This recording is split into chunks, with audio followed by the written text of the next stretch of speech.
और इसी के साथ हम सभी के बेहद प्रिय अभी जिनकी बातचीत आपने सुनी सत्येंद्र जी, और जिनको कई भाषाओं में दक्षता हासिल है, ये भी हैं।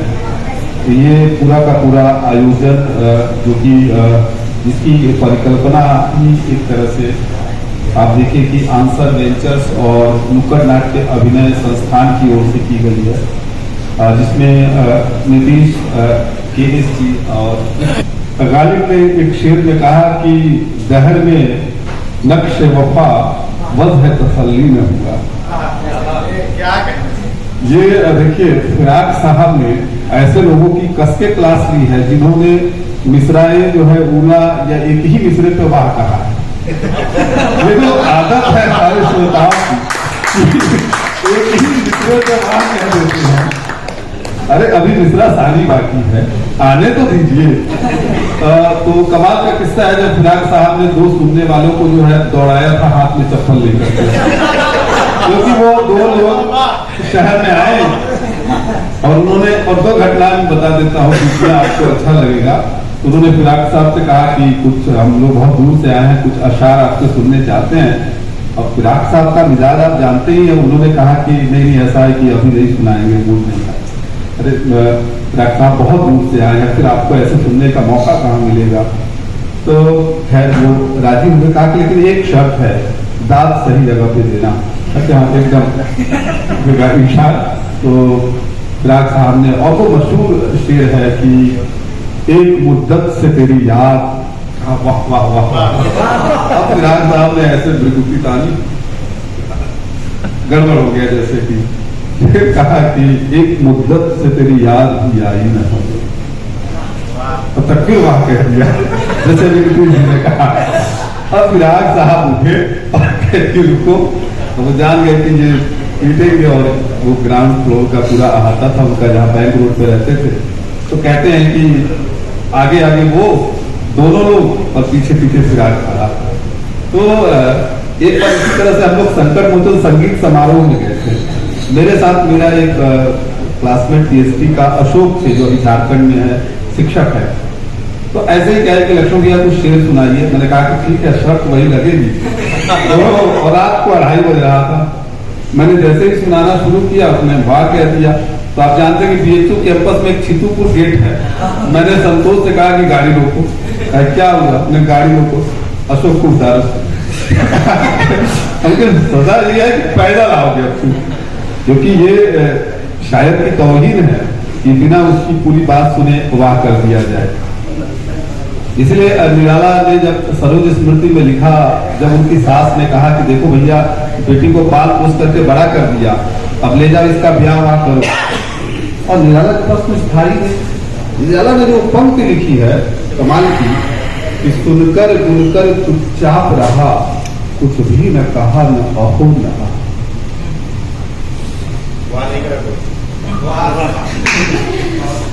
इस पे आप बात कर ही नहीं सकते। अगर आपको कविता की समझ है और आप भाषा की समझ रखते हैं तो हर जगह वाह नहीं कर सकते।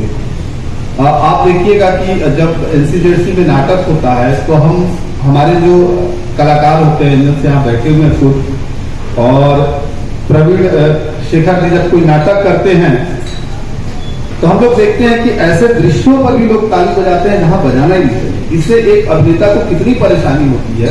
ये एक संस्कार भी है जो डेवलप होना चाहिए, और इसे बहुत बेहतर तरीके से बंगाल या महाराष्ट्र से सीखा जा सकता है कि कैसे। बहरहाल ये विषयांतर हो गया, इसके क्षमा। तो मैं वो कह रहा था कि दहर में नक्श वफा वज़ है तसल्ली न हुआ, है ये वो लफ्ज जो शर्मिंदाई मानी। तो आप देखिएगा कि ये शर्मिंदाए मानी जो लफ्ज होते हैं वो कहां से आते हैं और किस तरह के होते हैं। अब मैं जोड़ता हूं कि लोक से जो शब्द आते हैं, लोक की जो जुबान होती है ना, उसमें मानी का संकट नहीं होता, मानी दर मानी निकलता चला जाता है। आप एक मानी के पास जाएंगे कि अनेक मानी के रास्ते खुलते हुए चले जाएंगे। और इसे आप देखिएगा कि लोक इसलिए भी समृद्ध होता है कि उसके पास अनुभवों का इतना व्यापक संसार होता है। उसके पास अगर अभिनेता की दृष्टि से बात करें तो चेष्टाओं की इतनी शब्दावलियां होती हैं, इतने सारे जो है अर्थ की व्यंजनाएं होती हैं, जिसको वो बहुत ही अच्छे से अभिव्यक्त कर सकता है। इसे हम किसी भी स्टैंडर्ड लैंग्वेज में या मानकीकृत भाषा में नहीं देख पाते और नहीं देख सकते हैं। तो ये जो पूरी बातचीत है कि लोग भाषा और सिनेमा पर, तो सबसे पहली बात तो ये है कि जैसे हम आम बातचीत में कहते हैं कि भाषा अभिव्यक्ति का माध्यम है। मजेदार बात है कि ये बात बहुत छोटी है, बात इतनी ही नहीं है। अगर भाषा सिर्फ अभिव्यक्ति का माध्यम होती तो दुनिया की सारी भाषाएं कमोबेश एक ही तरह का काम कर रही होती, या फिर हम उनसे उतना ही काम ले पाते कि कोई कुछ भी कहता और सुनने वाला सुन लेता।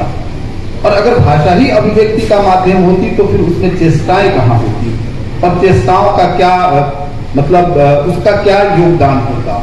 तो आप देखिएगा कि मैं कहता हूं कि भाषा सिर्फ अभिव्यक्ति का माध्यम नहीं है, बल्कि भाषा जो है एक जिसे कहते हैं ना कि उस पूरे के पूरे समाज, उस पूरी संस्कृति, वो जिस क्षेत्र में बोली जा रही है, जिस समुदाय के द्वारा बोली जा रही है, उसकी पूरी की पूरी एक तरह से जो है उसकी पहचान उसमें छिपी हुई है। इसलिए हम कहते हैं कि जब हर साल कुछ भाषाएं मर रही हैं तो वो केवल भाषाएं नहीं मर रही हैं, बल्कि पूरी की पूरी एक संस्कृति मर रही है। और इसी तरह से आप देखें कि दुनिया में लगातार भाषाओं का की जो संख्या है वो गिरती चली जा रही है। और ये गिरने का अर्थ केवल ऐसा नहीं है कि आप ये समझिए कि एक भाषा अगर छोटे से समुदाय में बोली जा रही है तो खत्म हो गई तो क्या होगा, बहुत कुछ होगा। एक भाषा के खत्म होने से आप समझिए कि एक संस्कृति के खत्म होने का ये मामला है। और एक संस्कृति के खत्म होने का मामला जो है आप समझ सकते हैं कि शरीर के किसी एक अंग के खत्म होने जैसा है, ये अपंगता के जैसा कुछ आपको आभास कराएगा। जैसे कि आप देखिए कि हिंदी में जो वर्ण है, एक वर्ण के, एक अक्षर के खत्म होने का कितना खामियाजा आप भुगतते हैं, इसी से अंदाजा लगाइए। आप देखिए कि ज्ञानेंद्र पति ने कविताएं लिखी हैं, चंद्रबिंदु पर और अनुस्वार पर बहुत सारे लोगों ने कविताएं लिखी है। हम ये भूल ही गए हैं कि भाषा में चंद्रबिंदु और अनुस्वार जब आसपास आएंगे और अगर हम उसका प्रयोग नहीं करेंगे, जैसे अब तो चंद्रबिंदु करते ही नहीं है, चंद्रबिंदु गायब हो गया। आप कहेंगे क्या हो गया, तो अच्छा ही तो हुआ, टाइप करने में बड़ा संकट लगता था, काम चला लेते हैं, बिंदी डाल देते हैं, हो गया चंद्रबिंदु। लेकिन आप उसका क्या करेंगे कि जो है जब आप हंस कहेंगे और जब हंस कहेंगे, हंस और हंस का अंतर कहां से लाएंगे। वो जो एक उच्चारण है कि जब आप कहेंगे कि जब कहते हैं कि चांद, मैं गुस्ताखी कर रहा हूं आपके सामने, चांद, ये जो चांद है और इसमें जो नाक और जो मुंह की जो आवाज है, जो ध्वनि है, उसका पूरा का पूरा रिदम सुनिए। और जब वो चंद्रबिंदु हटा देंगे आप चंद चंद कहेंगे, वो क्या है, चंद चांद। ये नाक और मुंह का जो कमाल है पूरा वोकल कोड का, ये खत्म कर देंगे। एक हलंत के खत्म होने से क्या खत्म होगा, एक हलंत के खत्म होने से एक व्यंजन जो है बिल्कुल पंगु हो जाएगा, विकलांगता उसको धर दबोचेगी। उसी तरह के से एक अक्षर के खत्म होने से क्या होगा, एक अक्षर के खत्म होने से जो है पूरा का पूरा एक संसार खत्म हो जाएगा।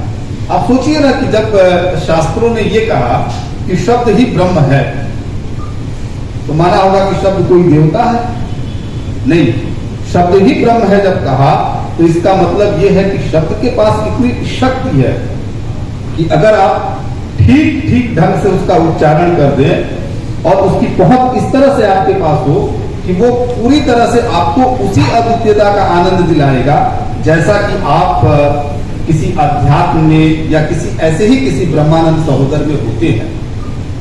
जैसे मैं अक्सर एक उदाहरण देता हूं कि उजला, आप जब उजला कहिए और आप जब काला कहिए, आप देखिए उच्चारण करते समय उजला कहते हुए आपका लगेगा कि हृदय पर कमल खिल रहा हो, और काला कहते हुए लगेगा जैसे कि जो है आपका हृदय किसी तलहट्टी में बैठ रहा हो। आप सुबह कहिए और शाम करिए। इस देखिए ठीक है, भाषा जो है एक तरह से यादृच्छिक है और वो सफ्यूर का पूरा ऑर्बिटरी सिस्टम की थ्योरी ही है कि इसे मेज क्यों कहा, इसे कलम क्यों कहा, इसे आदमी क्यों कहा, उसे सुग्गा क्यों कहा। लेकिन हमारे पुरखे बड़े ही कमाल के थे। हम आज तक साबित नहीं कर पाते कि कहा को, लेकिन फिर ये लगता है कि सुग्गा को सुग्गा ही कहा जा सकता था और पीपल को पीपल ही कहा जा सकता था। उसका कोई ऑप्शन नहीं है हमारे पास, विकल्प नहीं है। तो भाषाओं का जो ये सारा का सारा मामला है, इससे देखिए इलियट का नाम सत्येंद्र जी ले रहे थे। इलियट ने क्रिटिसिज्म के हवाले से कहा कि एवरी नेशन और एवरी रेस, अब प्रत्येक राष्ट्र और जाति के पास अपनी एक आलोचनात्मक उसका एक विवेक होता है। ये बात कही आप हम सब जानते हैं। आचार्य रामचंद्र शुक्ल हिंदी के विद्यार्थी बैठे कि प्रत्येक जो है, जब वो कहते हैं कि जबकि प्रत्येक देश का साहित्य वहां की जनता की चित्रवृत्तियों का संचित प्रतिबिंब होता है, तो यहाँ देश भारत ही हो ऐसा नहीं है, यहाँ देश श्रीलंका ही हो ऐसा नहीं है, यहाँ अमेरिका ही हो ऐसा नहीं है, या यूरोप हो ऐसा ही नहीं है। बल्कि जब हम देश कह रहे होते हैं तो देश का अर्थ जो है वो छोटा से छोटा समुदाय भी होता है जिसकी एक अपनी आइडेंटिटी है, न केवल एक लैंग्वेज बेस्ड आइडेंटिटी बल्कि लैंग्वेज बेस्ड आइडेंटिटी, उसकी पूरी कल्चरल आइडेंटिटी उसके हवाले से। तो इसीलिए आप देखिएगा कि जब आप नॉर्थ ईस्ट में जाइएगा, जिन भाषाओं का हम इस्तेमाल करते हैं, जिन भाषाओं में हमारे सिनेमा के ज्यादा से ज्यादा मतलब लोग काम करते हैं, उसमें से बहुत सारी भाषाएं ऐसी हैं जो हम एक स्टैंडर्ड फॉर्म में हमें हासिल हुई है और उसकी पहुंच ये है कि हम जो रीजनल जो क्षेत्रीयता जो है उसको हम तोड़ करके अधिक से अधिक लोगों तक, आजकल टीआरपी का जमाना है, ज्यादा से ज्यादा स्क्रीन में लॉन्च होने का जमाना है, ज्यादा से ज्यादा लोगों तक पहुंचने का मामला है। तो ये जो ज्यादा से ज्यादा लोगों तक पहुंचने का मामला है, तो क्या होता है कि हम ज्यादातर काम मानकीकृत भाषा में करते हैं, यानी कि जैसे हम हिंदी में कर रहे होते हैं, हम अंग्रेजी में कर रहे होते हैं कि हम अधिक से अधिक लोगों तक पहुंच जाए। सिनेमा के लोग भी बहुत कम ऐसे लोग हैं और खासतौर से जो मतलब कला और इसको केंद्र में रख करके काम करने वाले लोग हैं, वही लोग अपनी क्षेत्रीय भाषाओं में काम कर रहे होते हैं। तो मैं कहता हूं अगर आप अरुणाचल में चले जाए तो लगभग 26 जनजातियां हैं, 26, और 26 जनजातियों की अपनी भाषा है। और कमाल यह है कि एक जनजाति की भाषा दूसरी जनजाति नहीं समझती। फिर संवाद कैसे करती है? तो हिंदी में करती है, क्योंकि हिंदी वहां के सारे जनजाति समझते हैं। अब ये तो ये हो कि हिंदी समझते तो हम तो बहुत खुश हो रही है कि भाई हमारी हिंदी और अरुणाचल वाले समझते हैं और उसमें एक दूसरे के बीच संप्रेषण का काम करते हैं। लेकिन क्या ऐसा नहीं है कि इस संप्रेषण का एक खतरा यह भी हो सकता है कि आने वाले दिनों में ये पूरा का पूरा माध्यम इतना हावी हो जाए कि उसमें से किसी एक जनजाति के द्वारा या एक जनजाति अपनी वो भाषा ही भूल जाए। अभी मेरे मित्र राजीव रंजन जी काम कर रहे थे लोक भाषाओं पर आईसीसीआर के प्रोजेक्ट पर, तो उन्होंने पाया कि अब नई पीढ़ी के पास बहुत सारी शब्दावलियां ही नहीं बची है, वो जो उनके समुदाय की भाषा है नहीं बची है। उनको उन्होंने पुरखे पुरनियों से बात की और उनके साथ कुछ काम किया, तब उनको पता चला कि अच्छा ये होता है, या नई पीढ़ी को पता चला। तो क्या होगा कि जब हम भाषाओं से दूर जाते हैं और जिसे हम लोक भाषा कहते हैं, इस लोक पर भी मैं अभी 2 मिनट आऊंगा कि जिसे हम लोक भाषा कहते हैं, वो सारा का सारा मामला है कि अगर हम एक भी भाषा से दूर जा रहे होते हैं तो समझिए कि हम पूरी तरह से जड़ों से कट रहे होते हैं। एक सामान्य सी बात है कि हम ये सवाल उठाते हैं कि साहब 100 साल हो गए, और 100 साल से तो अब ज्यादा हो गए, 100 लगभग 8-9 साल हो गए, कि कोई नोबेल प्राइज जैसी कोई चीज हमें मिल नहीं रही है।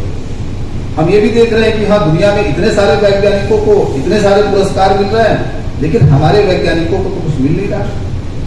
और दुनिया में जिनको मिल रहा है वो कौन से लोग हैं? आज जरा पता करके देखिए, आप खोज करिए, छानबीन करिए, आपको पता चलेगा कि ये वे लोग हैं जो अपनी मूल भाषाओं में काम कर रहे हैं। क्योंकि देखिए, इमेजिनेशन जिसे कहते हैं, कल्पना जिसे कहते हैं ना, उसकी उड़ान जितनी अपनी मातृ जबान में हो सकती है वो कहीं नहीं हो सकती। जो जबान हमारी माँ हमें सिखाती है, और सिखाती भी नहीं है, जो हम माँ के सानिध्य में रहते हुए सीख लेते हैं, बोल लेते हैं, जिसको जानते हैं ना, उस जमान में हम जितने कल्पनाशील हो सकते हैं, जितने भी हमारी जो क्षमता डेवलप हो सकती है, उतनी और किसी भी जमान में नहीं हो सकती। इसीलिए हमने से ज्यादातर लोग जो थोड़े थोड़े मातृ जबान के, अधिक अधिक कन्वेंटीय परंपरा के, बहुत सारे लोग हैं, कोई सेंट जॉन से आया होगा, कोई सेंट स्टीफन से आया होगा, कोई फलाने फलाने वैली से आया होगा। हम जैसे लोग सत्यकाम सर कहते हैं कि कोई पूछता है कि किस स्कूल से पढ़े थे, मैं कहता हूँ कि संत बोरियस से पढ़ा था। तो संत बोरियस से आगे कौन सा क्या होता था कि हमारे स्कूल में बोरा लेके जाना होता था और जा करके ऐसे झाड़ के बिछा के बैठ जाना होता था। तो जी याद आ गया, तो वो बालू कटवाते थे, पूछते थे कहाँ कटवा इटालियन कहाँ है भाई, आराम है इनका पे रख के जो कटवाएगा। वो पता है कि वो हर गांव के टोले के नाई होते थे और वो सप्ताह में एक दिन आते थे और वही जो है पुआत बैठा करके बाल काट दिया जाता था और उनको एक ही कट आता था जिसको कटोरी कट गया। उसके अलावा कुछ आता नहीं था वो, और बच्चे बड़े पिनपिनाते थे, नई पीढ़ी के हम लोग जो है न कटवाए और उसके लिए बड़ी फजीयत होती थी, रोने वोने का कोई असर वसर होता नहीं था। तो खैर, तो ये जो हम जैसे जैसे अपनी मातृ जबान से दूर जा रहे हैं, वैसे वैसे आप देखिएगा कि हमारी कल्पना शक्ति पर, उस क्षमता पर असर पड़ रहा है। हम जब अनुवाद में जीने वाले लोग, दूसरी भाषाओं के सहारे जीने वाले लोग, दूसरी भाषाओं में काम करने वाले लोग जब काम कर रहे होते हैं और जब कुछ सोच रहे होते हैं, तो आप देखिएगा कि हम अक्सर अपनी कल्पनाओं का भी अनुवाद कर रहे होते हैं और यही नतीजा होता है कि हम उस तक नहीं पहुंच पाते जहां तक कोई अपने मूड से पहुंच जाता है। हमारे लिए ये, जब हम में से ज्यादातर लोग हैं कि हम अपनी भाषा पर काम करते हुए या भाषा पर बात करते हुए या भाषा को बरतते हुए अक्सर एक ऐसी मनोग्रंथि का शिकार रहते हैं जिसमें हमें हीनता बोध का आभास होता है। हम सोचते हैं कि थोड़ा सा कोई अपरिचित किस्म का मिल जाए या थोड़ा सा ठीक ठाक ढंग का आदमी मिल जाए तो हिंदी में बतिया ले, हिंदी आती है तो सोचते हैं थोड़ा टाई गेट वाला मिल जाए, थोड़ा ट्रेन में चढ़ जाए, आसपास कुछ खूबसूरत सा माहौल हो तो थोड़ा अंग्रेजी बोल दे और वो मुंह में रख करके शेखर ने कहा ना कि एक चॉकलेट रख के जो अंग्रेजी बोली थी है वो बोल दे तो और अच्छा है। इंप्रेशन में खोए हुए लोग हैं और इंप्रेशन में खोए जा रहे लोग अपनी जड़ों से कटे जा रहे लोग होते हैं। तो ये जो ये है कि खाना जो हमारा है, आप मूल के साथ रहिए ना। दुनिया में जितने बड़े आर्टिस्ट हैं, सत्यकाम सर मुझसे बेहतर जानते होंगे, ज्यादातर लोगों ने अपने मूल में काम किया। पाब्लो नेरूदा से लेकर के और तमाम दुनिया के कवियों ने अपनी भाषाओं में काम किया। दुनिया के एक से बढ़कर एक, रसूल हमजतवा जैसे लेखक ने जो 10,000 से भी कम के आसपास की बोली भाषा थी उसमें लिखा और दुनिया के जो है नामवर लेखकों में से एक रहे वो, और उन्हें इस बात का कोई मलाल नहीं था, कोई संकोच नहीं था। और जब आप पढ़िए रसूल की वो किताब तो उसमें जो अबू तालिब है ना, एक कैरेक्टर, जब वो आते हैं रसूल से मिलने तो बैठती रहती है, तो रसूल उस समय मॉस्को वगैरह से लौटे होते हैं, तो वो अपने मेज पर जो है तरह तरह की जो है विदेशी शराब की बोतलें रखते हैं, वोडका रखते हैं, तमाम तरह की चीजें रखते हैं और कहते हैं कि उनके वालिद के वो मित्र होते हैं, तो कहते हैं कि अब लीजिए। वो पूरा उदाहरण पढ़ने लायक है। अबू तालिब कहते हैं कि देखो रसूल, ये सब तो ठीक है जो तुमने मेज पर सजा दिया है, लेकिन तुम इन सबको जो है अपने मेहमानों के लिए रखो, मेरे लिए किसी काम का नहीं। क्योंकि न तो मैं इसकी जबान जानता हूं और न ये मेरी जबान जानते हैं। मेरी जबान को तो लत है जिसकी, और जो मेरी जबान पर चढ़ सकती है वो तो देसी बोल का है, तो वही ले आओ और वही मंगाओ। अब ये पूरी की पूरी फिलॉसफी, एक थ्योरी है ये कि हम जो ज्यादातर लोग अब क्या करते हैं, हम उन चीजों की तरफ बढ़ते हैं जिनकी हमारी जबान को आदत नहीं होती, हमारे शरीर को आदत नहीं होती, और होता क्या है कि हम धीरे धीरे करते चले जाते हैं, खपते चले जाते हैं और हमें पता तक नहीं चलता। ये सारा का सारा है। तो इसलिए मैं कह रहा हूं कि भाषा को केवल अभिव्यक्ति का माध्यम न ले, बल्कि वो पूरी की पूरी एक सांस्कृतिक जो है गुनावट है, बनावट है। और जब भी आप उसके साथ हो, कोशिश करें कि आप जिंदा रखें। अगर मैं अगर घर में हूं, तो अगर मेरी माँ से मुझे एक जबान मिली है जो भोजपुरी है और वज्जिका है, क्योंकि मैं पूर्वी चंपारण का रहने वाला हूँ, तो भोजपुरी का भी थोड़ा सा अलग सा टोन है, जिसमें क्योंकि एक भाषा से दूसरी भाषाएं अलग होती हैं, तो वो अपनी क्या है विभक्तियों से अलग होती है और क्रियाओं से अलग होती हैं। कहीं जाई छा, कहीं जाई तारा, कहीं जाई तारी, कहीं गई ये जो है यही होता है। आप एक से दूसरे भाषा को, क्योंकि सत्येंद्र जी का तो अच्छा काम है क्योंकि वो भाषा में फ्लो में काम किया, तो भाषाओं को जो वास्तव में क्रियाएं ही अलग करती हैं एक से दूसरी भाषाओं में। भाई सब्जेक्ट को आप अलग कर नहीं सकते, ऑब्जेक्ट को अलग कर नहीं सकते, कर्ता और कर्म तो वही रहेगा। तो एक भाषा से दूसरी भाषा जुदा कैसे होगी? तो जुदा होने का माध्यम होती है क्रियाएं और विभक्तियां, यही बदलता है। तो हम अगर वहां से वो लेकर के आए तो वो हमारे अंदर होना चाहिए, हम मिले। इसलिए आप देखिएगा कि दक्षिण भारतीय को और बंगला समाज को कि जब वो एक से दूसरे से मिलते हैं तो बेहिचक अपनी जुबान में बात करते हैं। हम लोग को कई बार लगता होगा कि देखो ना, ये जहां मिल जाते वहीं बंगाली शुरू हो जाते हैं, जहां मिल जाते हैं ये तेलुगु लोग ऐसे शुरू हो जाते हैं। दरअसल ये हंसने की बात नहीं है, बल्कि ये गर्व करने की बात है कि वो अपनी जबान के साथ होते हैं और अपनी उस जबान में जब वो एक दूसरे से मिलते हैं, बतियाते हैं, तो अपनी पूरी की पूरी सांस्कृतिक बनावट के साथ मिलते हैं। वो केवल देह से नहीं मिलते, आत्मा से तो ये है। और हम लोग नहीं करते ऐसा, हम अपने घरों में बात नहीं करते। हम अपने बच्चों को, आजकल का जो चलन है और नए जो गार्जियंस है, वो अपने बच्चों को जो है देखिएगा, जहां दो लोग देखते नहीं है, upstairs, go there, come here. हम सोचते हैं कि हमें बहुत खुशी होती है कि हम बहुत कुछ समृद्ध कर रहे हैं अपने बच्चों को। नहीं, हम समृद्ध नहीं कर रहे होते हैं, हम जमानों से रिक्त करते हुए निरंतर उन्हें स्मृतियों से भी रिक्त कर रहे होते हैं और कल्पनाओं से भी रिक्त कर रहे होते हैं, समृद्ध नहीं कर रहे होते। अगर मेरी बेटी घर में अगर वज्जिका या भोजपुरी में बात करती है और वो फिर जो है अपने स्कूल में हिंदी में भी बात करती है, अंग्रेजी में भी बात करती है, और कभी कभार किताब पलटते हुए अगर मेरा बेटा ये कहता है कि काबा किस मुंह से जाओगे गाली है, शर्म तुमको मगर नहीं आती, तो मुझे लगता है कि ये सबसे अधिक समृद्धशाली परंपरा है जो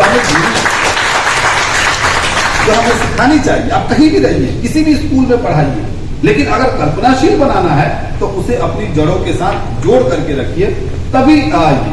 तो मेरा बस आग्रह ये है कि आप में से भी बहुत सारे लोग अभिभावक होंगे, आप भी हीन भावना महसूस करते, मैंने कभी नहीं की। मैं तो गर्व से कहता हूं, मेरे विद्यार्थी जानते होंगे कि हिंदी ने मुझे जो दिया वो कम नहीं दिया, और मैं हमेशा कहता हूं कि मैं किसी से भी भिड़ जाता हूं, क्योंकि देखिए आप जैसा कर रहे होते हैं उसी से आपकी पहचान होती है। कोई भी भाषा या कोई भी डिसिप्लिन आपको पहचान दिला नहीं देगी। आप अगर चाहेंगे, आप जानते हैं कि छोटा से छोटा काम करके भी आप अपनी ब्रांड वैल्यू बना सकते हैं। आप जिसको जिस तरह से अर्जित करेंगे और जिस तरह से लोगों के बीच रखेंगे, वही आपकी पहचान हो जाएगी। तो बच्चों को कल्पनाशील अगर बनाना है तो उनसे अपनी उसी जबान में बात करिए जो आपकी घर बोली की जबान है, जिसमें हमारे वो अपने दादा दादी से बातचीत कर सकते हैं, जिसमें वो अपनी नाना नानी से बातचीत कर सकते हैं, जिसमें वो खिलखिला करके हंस सकते हैं और जिसमें वो जो है एकदम कुहुक करके रो सकते हैं। ऐसी जबान में बात कराइए, उस जबान में मत कराइए कि जहां पर रोने में भी संकोच हो, हंसने में भी संकोच हो और कुछ कहते हुए भी घबराहट हो।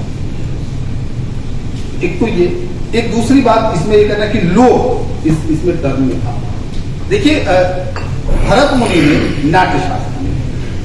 नाट्य शास्त्र कंपाइल किया गया था। आप जानते हैं कि अनेक ऐसे भरत थे जिनके लिखे हुए का एक तरह से या जिनके किए हुए कामों का संकलन था भरत मुनि का नाट्य शास्त्र, जिसका समय अभी तय नहीं हुआ है, पहली तीसरी सदी लोग बताते हैं। भरत मुनि ने उसमें घोषणा की कि ये पंचम वेद है।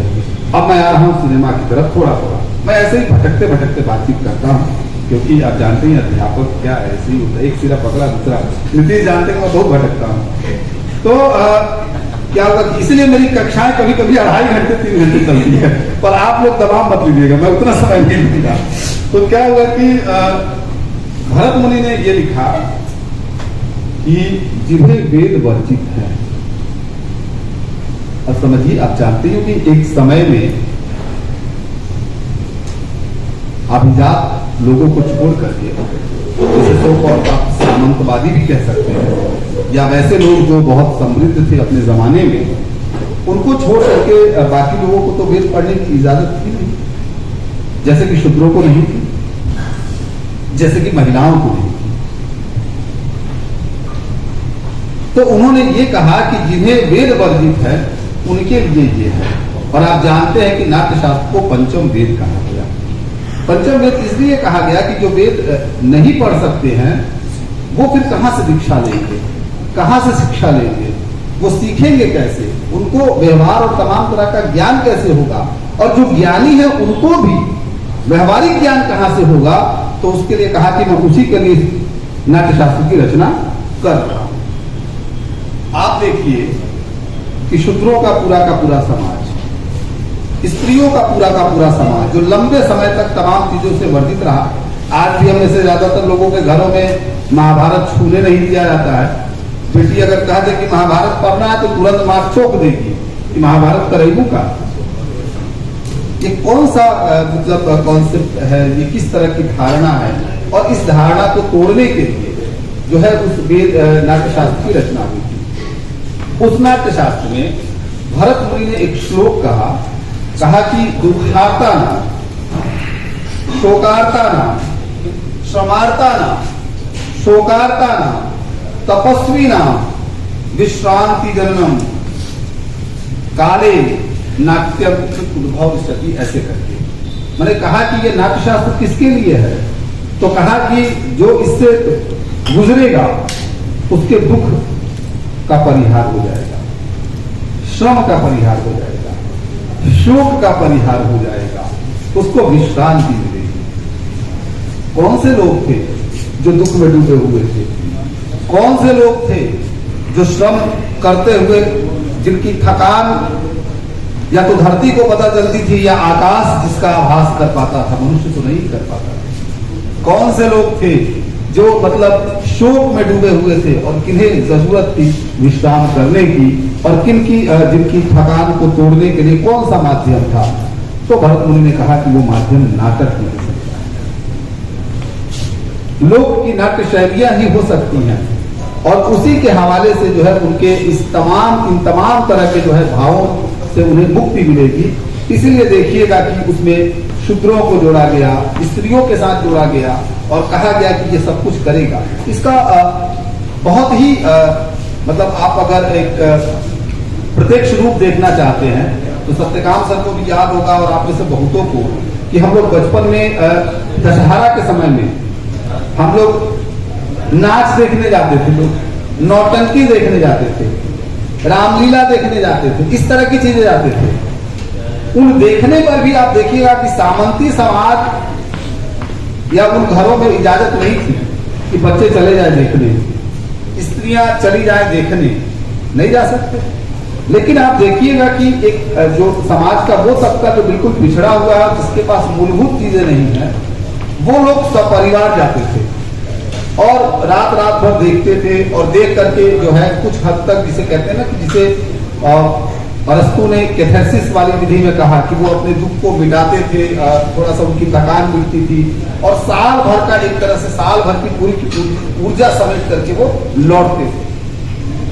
तो नाटक की जो अवधारणा है, जिसके आधार पर आगे चल करके सिनेमा डेवलप हुआ, उसकी अवधारणा के मूल में ही लोग हैं, और जो लोग उसकी अवधारणा के मूल में है, उसकी पूरी की पूरी शैली ही बहुत व्यंजक है। आपको याद होगा कि स्त्रियां जब अपनी दुनिया नहीं साध पाती थी यथार्थ में, तो कहां साधती थी? जब आपके गांव जवार में कोई बारात गई होगी, अब तो खैर वो जमाना ही गया, अब तो वो मतलब जब बारात जाती थी 3-4 दिन तक जन्माशा रहता था और ये सब रहता था, वो प्रक्रिया ही खत्म हो गई। जाती है बारात और आ जाती है। तब जब बारात जाती थी तो डोमकच होता था। आप में से कितने लोगों को डोमकच याद है? यहाँ लड़कियां भी हैं। आपने सुना है और देखा है कि डोमकच में क्या होता था? स्त्रियां अभिनय करती थी। और कौन सा अभिनय करती थी? जिसे वो यथार्थ में नहीं कर सकती थी। वो पुरुष की तरह बनती थी, वो रौब की तरह होती थी, वो उस तरह से बनने की कोशिश करती थी जिसे उसका यथार्थ, जिसे उसका जीवन, जिसे उसका समाज और बना हुआ समाज इसकी इजाजत नहीं देता था। तो अपने होने का जिसे कहा ना कि जो मैं हो नहीं सकता, जो मैं हूं नहीं, मुझे जैसा होना चाहिए, ये भी अरस्तु की जो है वो उसकी पूरी की पूरी थ्योरी है, जिसमें उन्होंने जो है इमिटेशन की जो थ्योरी है, अनुकरण, तो उसने कहा था कि क्या है, कवि या कलाकार इसलिए महान होता है कि जैसा है उसमें उसकी कोई दिलचस्पी नहीं, जैसा था इसमें भी उसकी कोई दिलचस्पी नहीं है, जैसा होना चाहिए, जो होना चाहिए, यही तो सृजनात्मकता है, यही तो रचनात्मकता है। कि अगर कोई तस्वीर है जो अधूरी है, अगर कोई वृक्ष है जो कहीं से टूटा हुआ है, अगर कोई चित्र है जो थका मानता है, अगर कोई स्वरूप है जो दिखता नहीं है, तो रचनाकार वही है जो उसे फुलफिल करते हैं, नेचर के गिफ्ट को फुलफिल करते हैं, उसकी रिक्तता को भर दे, वो रचनाकार है। तो नाटक अपने मूल में, अपनी उत्पत्ति में, अपने उस आरंभिक दिनों में ही जो है रचनात्मकता को, कल्पनात्मकता को, अभिनय पक्ष को और लोक को सेंटर में रख कर लाता है। भले आगे चल करके सिनेमा ने अपने रूप बदल लिए, सिनेमा ने अपने को व्यवसाय में धकेल दिया ज्यादातर, लेकिन इसी समय और इन्हीं दौर में बहुत से ऐसे लोग हैं जो तमाम तरह के मुनाफे को छोड़ करके और उस तरह का भी सिनेमा कर रहे हैं जिसमें क्या है, हमारी आपकी समस्याएं हैं। इसीलिए आप देखिएगा कि अभी आज के समय में भोजपुरी सिनेमा बहुत अच्छा, मतलब हम लोग को नहीं लगता रहा है लंबे समय तक कि जब बात आती है कि भोजपुरी सिनेमा पर बात करें या साहित्य के, हम जैसे अध्यापकों में बहुत सारे अध्यापकों को पॉपुलर लिटरेचर पर बात करते हुए एक पूछते हैं कि हम पॉपुलर लिटरेचर पर कैसे बात करें, पॉपुलर सिनेमा पर कैसे बात करें, पॉपुलर तमाम तरह की चीजों पर कैसे बात करें। हम तो आर्ट पर बात करने वाले लोग हैं, कला पर बात करने वाले लोग हैं। तो एक लंबे समय तक भाषाओं का हमने वो पतन भी देखा है या उस तरह की प्रवृत्तियां देखी है जिसमें भोजपुरी सिनेमा एक तरह से जिसे कह सकते हैं कि विवेकवान लोगों से बहुत दूर चला गया था। और उसी के बीच में से कभी कभी ऐसा भी देखा है कि कुछ लोगों ने ऐसा काम किया कि उसे बार बार खींचने की कोशिश की। सारे के सारे भोजपुरी गीत खराब तो नहीं हो सकते, कुछ भोजपुरी गीत ऐसे भी तो हो सकते हैं। जब हम सुनते हैं कि कोने खुतवा में नुकैली वाले कालम चिरई, तो जब ये सुन रहे होते हैं तो फिर हमें लगता है कि नहीं, ये तो पूरा का पूरा एक इतने रिच ट्रेडिशन के साथ जुड़ना होगा जिसमें कबीर को हम कभी सुनते हैं या कुमार गंधर्व को सुनते हैं, उस तरह की अनुभूति हमें होती है। उतनी समृद्ध परंपरा है। अभी के समय में एक डिबेट जोरों से चल रहा है कि दक्षिण भारतीय सिनेमा भारतीय सिनेमा पर धीरे धीरे हावी होता जा रहा है।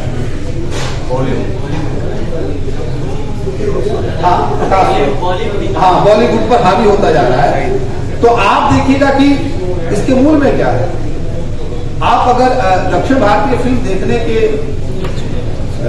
एक तरह से जिज्ञासु हैं और देखते हैं, तो आप मलयालम की फिल्में उठा लीजिए, आप तेलुगु की फिल्में उठा लीजिए, तमिल की फिल्में उठा लीजिए, आप फिल्म में चाहे जितना इमेजिनेशन होगा लेकिन उसके कंटेंट में कुछ कमाल जरूर होगा। आप देखिए असुरन जैसी फिल्म आई थी मंडेला देखिए, आप उस इमेजिनेशन की कल्पना करिए कि एक वोट के लिए क्या क्या उसको झेलना पड़ता है और कैसे कैसे होता है। आप उसी तरह से और भी बहुत सारी फिल्मों को उठा लीजिए। एक फिल्म उन्होंने भारतीय स्त्री पर बनाई थी, द ग्रेट इंडियन किचन, आप उसको देखिए स्त्री को कैसे हमारा समाज सूचित करता है और किस तरह से वो निकलती। तो क्या है, और ये सब कहाँ है, ये सब आपकी अनुदित भाषा में नहीं है, ये सब आपकी उस भाषा में नहीं जिसे मानकीकृत भाषा कहते हैं, ये सब उनकी अपनी भाषा में है, उनकी अपने जड़ों में है, जहां से वो लेकर के अपनी भाषा में। हमारे पास तो डबिंग कौन सी है, कई बार आप डबिंग को छोड़ दीजिए, डबिंग मत देखिए, मूल देखिए। कभी कभी ऐसा भी प्रयोग करिए कि सबटाइटल्स भी हटा दें, केवल एक्सप्रेशन दें। केवल घटनाओं को चलता हुआ देखिए, या कभी कभी जो है वो उनकी मूल में उनकी आवाज सुनिए, तब आपको लगेगा कि जो अपनी जुबान के साथ जब हम काम कर रहे होते हैं, अपनी तकलीफों को अपनी ही जुबान में शेयर कर सकते हैं, तब हमें लगेगा कि नहीं ये काम सच में जो है अच्छा हो रहा है। तो मुझे लगता है कि जो हमारा बॉलीवुड है और जो उसमें काम कर रहे लोग हैं, उन्हें लोग के नजदीक आना चाहिए। अगर वो चाहते हैं कि अपने सिनेमा को और बेहतर तरीके से लोगों के पास ले जाए, बजाते इसके कि वो ऑडियंस कितनी आ रही है, ये देखने के कि लोग कितना उसमें आ रहा है, उनकी मुश्किलें और उनकी तकलीफें उनकी जुबान में किस तरह से शामिल हो रही है, उसके नजदीक अगर जाएंगे या उस तरह से काम करेंगे, तब तो मुझे लगता है कि कुछ बेहतर कर पाएंगे। और नहीं तो धीरे धीरे ये जो कभी हम पश्चिम से कंटेंट लेकर के आते हैं ज्यादातर, कभी हम साउथ से, अब ज्यादातर साउथ की फिल्में डब हो रही है, मतलब जैसे लगता है कि कंटेंट राइटर सब रहे ही नहीं, कंटेंट राइटर्स हमारे बीच है ही नहीं, बहुत कम है, क्योंकि हमारे पास प्लॉट ही नहीं है। और कमाल है कि मुक्ति बोध ने कहा था कि जो है मामला ये नहीं है कि कमी है विषयों की, बल्कि अधिक उनको सताता है, इसीलिए वो ठीक ठीक चुनाव नहीं कर पाता। इतने सारे सब्जेक्ट्स है, इतने सारे कंटेंट है कि हम भूल जाते हैं कि हमें कहना क्या है, बताना क्या है। तो इस तरफ अगर वापसी हो, इस तरह से कोई प्रयास हो, लोग इस तरह से काम करें। हाँ, ये काम भी हो रहा है। जैसे आप देखिए कि OTT आया, कोरोना बहुतों के लिए अभिशाप साबित हुआ, हमने बहुत सारे साथियों को खोया, बहुत ही कारुणिक हमारे पास स्मृतियां हैं कोरोना की। लेकिन यह भी हुआ कि बहुत सारे छोटे छोटे कलाकार, क्षेत्रीय कलाकार, अभिनेता जो कभी सोच ही नहीं सकते कि वो स्क्रीन पे आएंगे, उनकी प्रतिभाओं को जाने अनजाने OTT ने सामने लाने का काम किया। वो आप बलिया की भी अपनी जबान हो सकती है और बनराखस भी आ सकता है डायलॉग में। आप देखिए कि ये तो हमें पंचायत से ही पता चलता है, या उसी तरह के और बहुत सारे वेब सीरीज है जिसमें उसकी पूरी अपनी की अपनी जबान आती है। तो ये काम हो रहा है, और जाहिर सी बात है कि बॉलीवुड और दुनिया के तमाम सिनेमाओं को एक चैलेंज दिया, खास तौर से OTT ने। आप देखिए कि हम नहीं जानते कि स्पेनिश की वो उस जबान को उस तरह से, लेकिन मुझे लगता है मनी हाइस्ट की भाषा स्पेनिश है ना, हाँ, लेकिन वो जो गीत है बेला चाओ बेला चाओ, हाँ, वो इटालियन का गीत है, वो क्रांति का प्रतीक है, ऐसा कुछ है। लेकिन आप देखिए कि इटालियन का वो भी हमारे बच्चों की जबान पर है, वो अर्थ जाने या ना जाने, लेकिन वो बेला चाओ बिना बोले उनका काम ही नहीं चलता, या हम भी बोलते हैं। तो कैसे कोई भाषा और क्रांति की कोई शब्दावली आपकी जुबान पे चढ़ जाएगी, इसका अंदाजा लगेगा। जिसका एक एग्जाम्पल दिया था कि अभी RRR आ रही थी, उसमें आप देखिएगा कि एक जगह दृश्य आता है कि कुछ नहीं हो रहा है, लेकिन जब वो गाना गाता है तो पता नहीं, जैसे लगता है कि पूरी ऊर्जा आ गई है, सारे लोग उसके साथ आ जाते हैं। ये गाना कहाँ का है, ये इटालियन का गीत कहाँ का है? जिन चीजों पर आज भी हमारे समाज के अधिकांश लोग एकजुट हो जाते हैं, ये कहाँ का है? तो आप पाएंगे कि ये हमारे लोक का है। लोक गीतों की पंक्तियां आएंगी, लोक गीतों से लिए गए तथ्य हैं ये। लोक गीतों में ही अभी भी क्रांति की और एकजुटता की, क्योंकि लोक जो साहित्य है, जो फोक लिटरेचर, हालांकि उसका अनुवाद उतना सही नहीं है, वो पूरा का पूरा सामूहिकता का गान है। लोक कभी भी व्यक्तिगत गान नहीं करता, सामूहिक गान करता है। इसीलिए लोक भाषा या जो है वो सामूहिक भाषा है, और वो कभी भी एकल का पाठ नहीं करती, वो सामूहिक का पाठ करती है। इसीलिए, और जो सामूहिक का पाठ करेगा, वो जाहिर सी बात है कि वो जितनी उसको खुशी होगी, उससे कहीं ज्यादा उसे दुख होगा, और दुख भी कुछ इस तरह से होगा, जैसे मीर ने कहा ना कि टपकते दर्द हैं आंसू की जगह, कि टपकते दर्द है आंसू की जगह, इलाही चश्म या जख्मे कुहन है। कोई पुराना घाव तो नहीं, इलाही चश्म या जख्मे कुहन है, ये है। और इसी शैली को आगे देखिएगा कि यहाँ टपकते दर्द है आंसू की जगह, और आगे चल करके गालिब जब कहते हैं अपने उस मशहूर गजल में कि हर एक बात पे कहते हो तुम कि तू क्या, तुम ही कहो कि ये अंदाज से तू क्या है। और जो है रगों में दौड़ते फिरने के हम नहीं कायल, जो आँखी से न टपका हो तो लहू क्या है। तो आंख से लहू को टपकने दीजिए, आंख में जो है आंसू की जगह जख्म कुहन को दीजिए, एक से अनेक में विश्वास करके लोगों से मिलते जुलते रहिए, अपने पुराने गीत अपनी भाषाओं के साथ जो है ऐसे मिलिए जैसे कि क्या है उल्लास के साथ आप अपनी प्रेमिका या प्रेमी से मिलते हैं। आप इस तरह से जो है मिलने की कोशिश करिए जैसे कि आप किसी देह से नहीं आत्मा से मिल रहे हैं। और सिनेमा को भी उस तरह से संस्कारित करिए या वहां से वो हासिल करिए जो आपकी जड़ों को समृद्ध करे, आपको और मुकम्मल करे। बहुत समय लिया, इसके लिए क्षमा कीजिएगा। बहुत बहुत